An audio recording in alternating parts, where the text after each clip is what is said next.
કાકાને ચા બા પીવડાવો, કાકા મૂડમાં નથી. એવું નહીં લા. હું થયું તમને?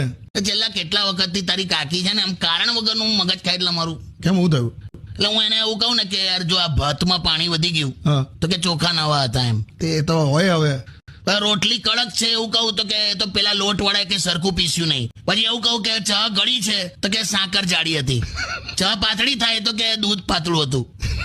ઘરે વહેલા આવીએ તો કે કેમ કે આજે મેચ બેચ છે. હવે મોડા આવીએ તો કે કોની હાથે ફરતા હતા. એટલે કાકા થાય એવું.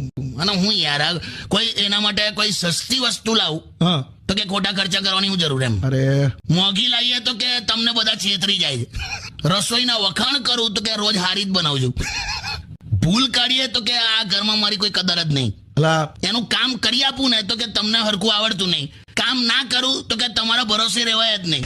એટલે મગજ મારી થાય તો હું કે આ તો હું છું એટલે ટકી, બાકી કોઈ બીજી હોત તો ખ્યાલ આવી જાત. શું કામ આવું કરે છે ખબર જ નહીં. અલા કઈ નહીં, આપણે હું એવું કહું છું શાંતિથી વાત કરીએ કાકી સાથે. સાયન્ટિસ્ટો મંગળ ગ્રહ પર જીવન શોધે છે અને હું મારા જીવનમાં મંગળ શોધું છું.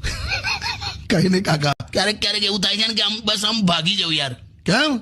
ખરેખર આમ ભાગી જવું, ગાયબ થઈ જવું. પછી મને એવો વિચાર આવે કે જે પ્રકારની મારી હરકતો છે ને કોઈ મને હોદવા જ નહીં આવે. યાર મારા વિડીયો સારા લાગે તો પ્લીઝ લાઈક, શેર અને કોમેન્ટ જરૂર કરજો.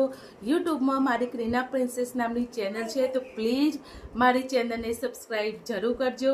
અને ફેસબુકમાં ગૌરી પરમાર નામનું મારું પ્રોફાઇલ છે તો પ્લીઝ ત્યાં જઈને મને ફોલો કરજો.